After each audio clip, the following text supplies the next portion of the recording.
Legend Saravana ஸ்டோர்ஸின் Akshaya Tritiya offer சவரனுக்கு ரூபாய் 1000 தள்ளுபடி மே 12 வரை.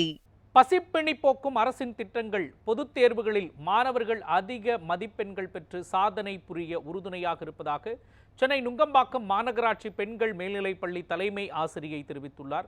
அவருடன் நமது செய்தியாளர் ரேவதி நடத்திய கலந்துரையாடலை தற்பொழுது பார்க்கலாம். இப்போ 12ஆம் வகுப்பு பொதுத் தேர்வை பொறுத்த வரைக்குமே மாநகராட்சி அளவில் முதல் பள்ளிக்கூடமாக வந்திருந்தாங்க.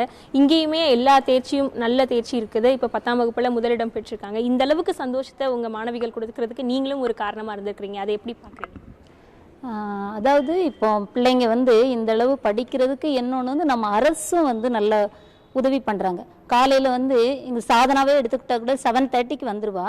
அப்போ அந்த 7:30க்கு சில நேரம் அவள் சாப்பிடாம வருவா. அப்போ சாப்பாடு சாப்பிடலையாம்மா அப்படின்னு கேட்டால் இல்லை மேம் அப்படின்னு. அப்போ என்னென்னா எங்கள் பள்ளி வளாகத்திலேயே பிரைமரி ஸ்கூல் இருக்குது. அங்கே இப்போ அரசு காலை உணவு திட்டம் அப்படிங்கிற ஒரு திட்டத்தை கொண்டு வந்திருக்காங்க இந்த ஆண்டு முதல். அதில் போய் என்ன செய்வாங்க, அந்த பிள்ளைங்கள்லாம் சாப்பிட்டு முடித்ததுக்கு அப்புறம் வராத பிள்ளைங்களுக்குரிய ஆப்சன்டிஸ் ஆகிற பிள்ளைங்களுக்குரிய சாப்பாடு மீதி இருக்கும். அதை அந்த ஹெச்எம் பிள்ளைங்க யாராவது சாப்பிடலன்னா வாங்கி கொடுங்க அப்படின்னு சொல்லுவாங்க.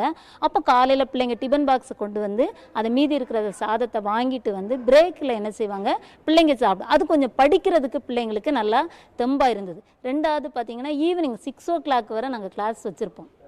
காலையிலும் 8 o'clock 7:30க்கு வந்துடுவாங்க. ஈவினிங் 6 o'clockனால பிள்ளைங்க மதியம் 1 மணிக்கு சாப்பிட்டதுக்கப்புறம் பசியோடு இருந்து படிக்க முடியாது. ஏன்னா இதுக்கு முன்னாடிலாம் பார்த்தா பிள்ளைங்க தலைவலிக்குது, மயக்கமாக இருக்குது, ஏன்னா காலையில் சாப்பிட மாட்டாங்க. ஆனால் இப்போ இந்த காலை உணவு திட்டத்துக்கு அப்புறம் அந்த ஒரு பசிங்கிறதே பிள்ளைங்க இல்லை. எந்த பிள்ளையுமே தலைவலிக்குது மயக்கமாக இருக்கிறது அந்த பிரச்சனையே இல்லை. ப்ரேயரில் கூட சில குழந்தைங்க சாப்பிடாம மயங்கி விழுந்துருவாங்க. ஆனால் இப்போ அப்படி ப்ரேயரில் மயங்கி விழுறதுலாம் இல்லை. ஏன்னா பிள்ளைங்க வயிறார சாப்பிடக்கூடிய அளவில் நம்முடைய அரசு அதுக்கு உதவி பண்ணியிருக்காங்க. அதுக்கு முதல்ல அரசுக்கு நன்றியை தெரிவித்துக் கொள்கிறோம். மற்ற பிள்ளைங்களையும் படிக்க வைக்கக்கூடிய ஒரு மாணவி ஒரு குறிப்பிட்ட நேரம் கிடச்சிருச்சுன்னா அந்த பிள்ளைங்களை சொல்வா, ஏன்ட்டே சொல்லுவா, மேம் இவ படிக்கவே மாட்டுக்கா, இவ படிக்கிறது சரியில்லை, இவ படிக்காமல் விளையாட ஆரம்பிச்சிட்டா அப்படின்னு சொல்லி மற்றவங்க மேலேயும் ஒரு கரிசனை உள்ள ஒரு மாணவி.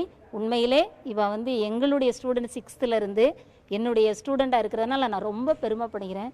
அதை நினச்சி ரொம்ப இந்த நேரத்தில் சந்தோஷப்படுகிறேன். ஓகே.